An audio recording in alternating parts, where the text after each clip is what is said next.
Morning, everyone. With today's excellent jobs report and unemployment remaining at near historic lows of 3.6%, I want to speak very about our economy and what we're doing to lower the cost for American families. I know that even with today's good news, a lot of Americans remain anxious, and I understand the feeling.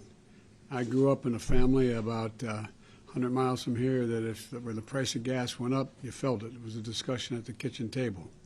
And there's no denying that high prices, particularly around gasoline and food, are a real problem for people. But there's every reason for the American people to feel confident that we'll meet these challenges.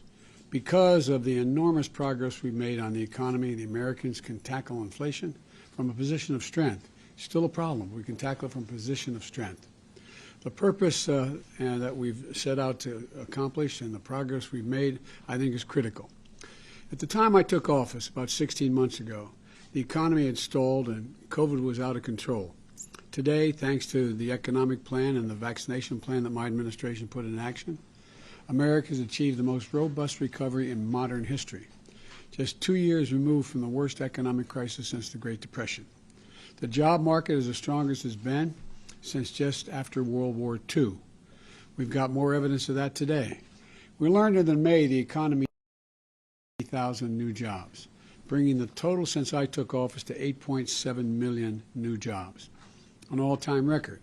We learned that more Americans entered the labor force in May.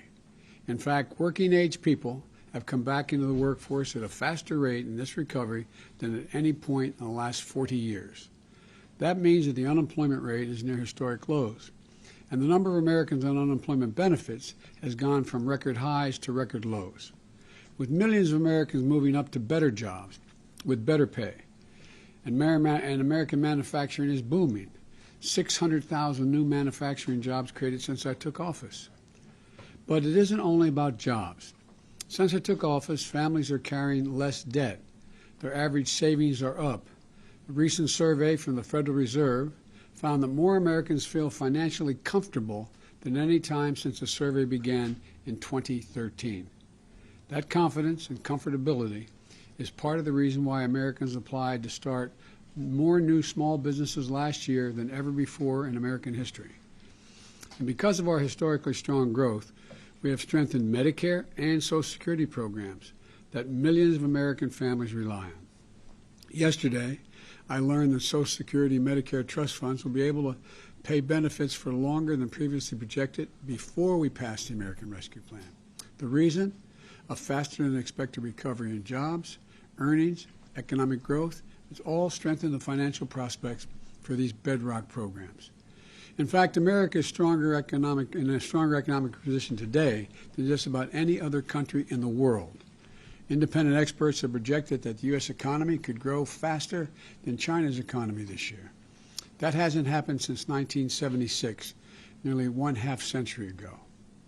The point is this. We've laid an economic foundation that's historically strong, and now we're moving forward to a new moment where we can build on that foundation, build a future of stable, steady growth so we can bring down inflation without sacrificing all the historic gains we've made. And that's what we're beginning to see in today's jobs report. With today's numbers, the jobs over the last 3 months have averaged about 400,000 jobs per month. That's historically robust and a sign we're beginning to shift to steady growth after rapidly recovering 600,000 jobs per month over the prior 6 months. And as we move to a new period of stable, steady growth, we should expect to see more moderation. We aren't likely to see the kind of blockbuster job reports month after month like we had over this past year. But that's a good thing. That's a sign of a healthy economy with steady growth, rising wages for working families, everyday costs easing up, and shrinking the deficit. That stability puts us in a strong position to tackle what is clearly a problem, inflation. I've been very clear that fighting inflation is my top economic priority. On Tuesday, I spoke about one element of my inflation plan, giving the Federal Reserve the space they need to operate. Today, I'd like to address the two additional elements of my plan to tackle inflation. One, bringing down the cost of everyday goods for families. and two, bringing down the federal deficit at the same time. Bringing down the cost, here's where we stand. The two challenges on the minds of most working families are prices at the pump and prices at the grocery store. Both of these challenges have been directly exacerbated by Putin's war in Ukraine. The price of gas is up $1.40 since the beginning of the year, when Putin began amassing troops at the Ukrainian border. This is a Putin price hike. Putin's war has raised the price of food because Ukraine and Russia are two of the world's major breadbaskets for wheat and corn, the basic product for so many foods around the world. Ukraine has 20 million tons of grain in storage right now, and it's been in storage since the last harvest. Normally, that would have already been exported into the world market. But because of Putin's invasion and blockade of the port on which they could take that grain out for the rest of the world, it's not. It's not. And look, I understand that families who are struggling probably don't care why the prices are up. They just want them to go down. Joe, what are you going to do to bring them down? But it's important that we understand the root of the problem so we can take steps to solve it. I've been up front with the American people from the outset that there would be a cost here at home of Putin's decision to brutally and savagely invade a sovereign nation. But as your president, I remain committed to doing everything in my power to blunt the impact on American families. That's exactly what I'm doing. I led the world to coordinate the largest release of global oil reserves in history, 240 million barrels, to boost global supply and keep prices from rising even more. I directed the sale of gasoline using homegrown biofuels this summer, and I'm working closely with our European partners to get more of the grain locked in Ukraine right now out into the world market, which could help bring down prices. There's ways to do that over land, which we could talk about at another time. But actions have already helped to blunt that what would have been an even larger Putin price hike. As I said, I'm going to continue to use every tool available to me to further blunt those price hikes as we move forward. But the fact is this: there's more than one way to solve this problem.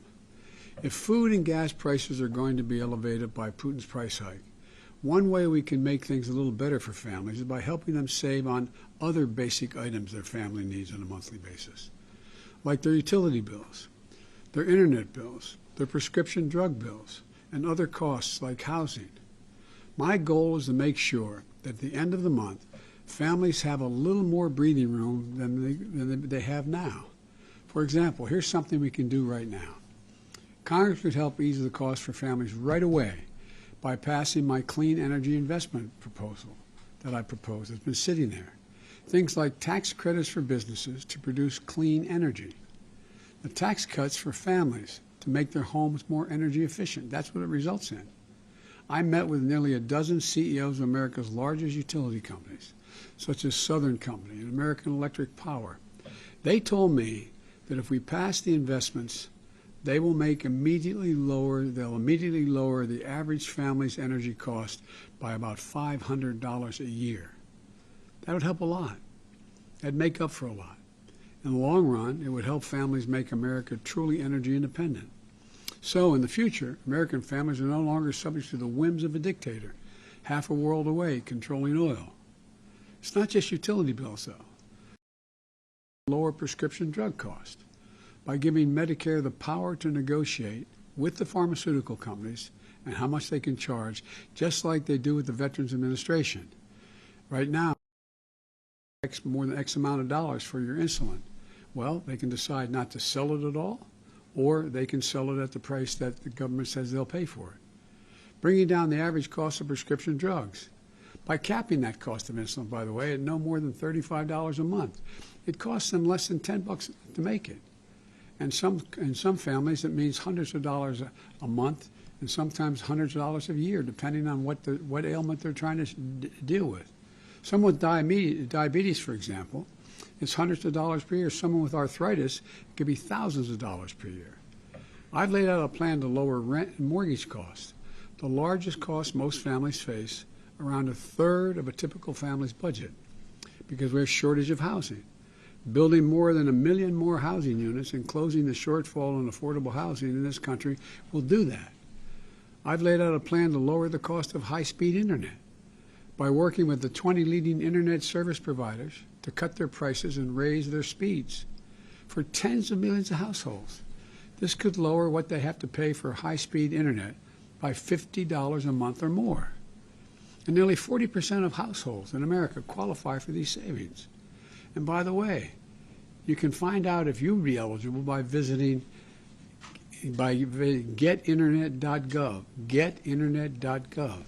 Say it again, getinternet.gov. See if you qualify. I've laid out a plan to lower the cost of everyday goods that move through our supply chains to stores and families' doorsteps. For example, at the State of the Union, I called on Congress to crack down on foreign-owned shipping companies that have raised their prices to transport goods by as much as 1,000%. 1,000%.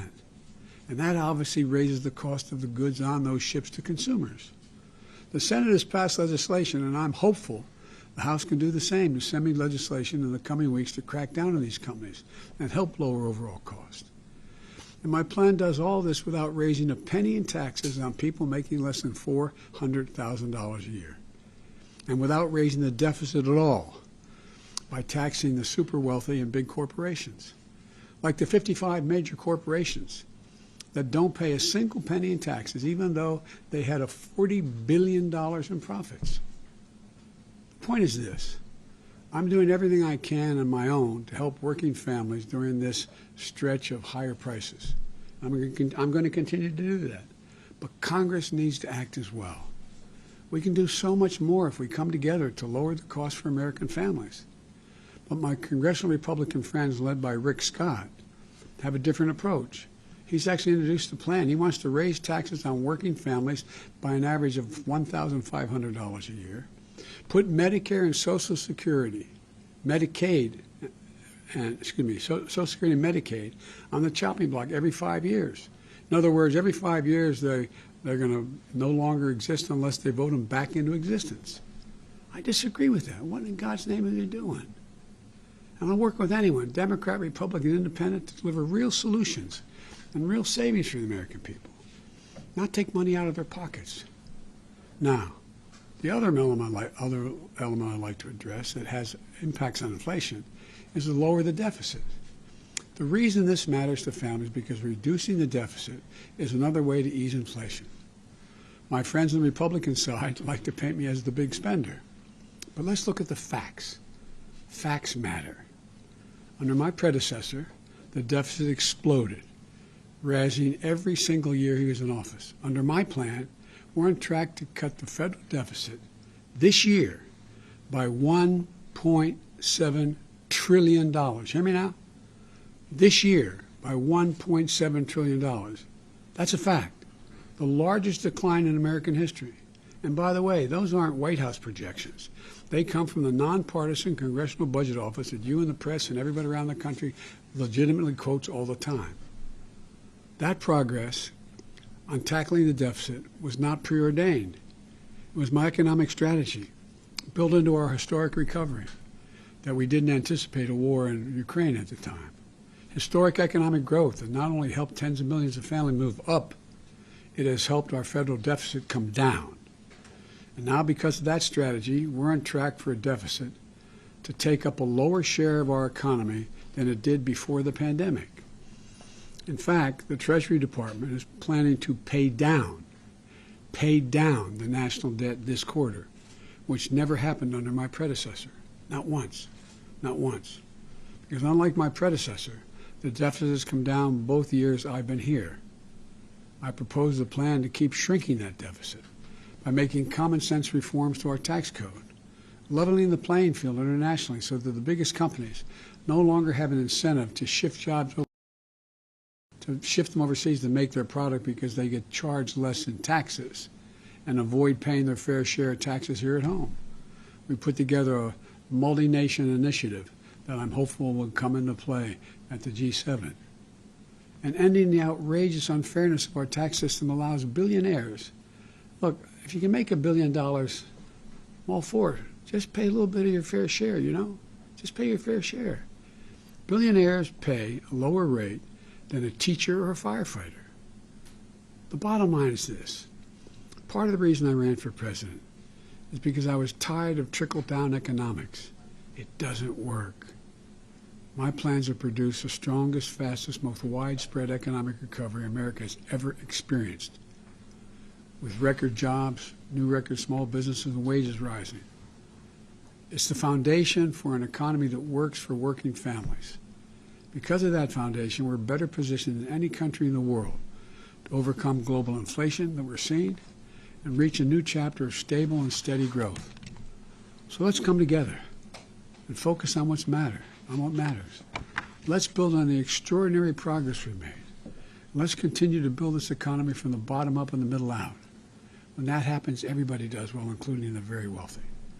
Thank you, and God bless you, and may God protect our troops.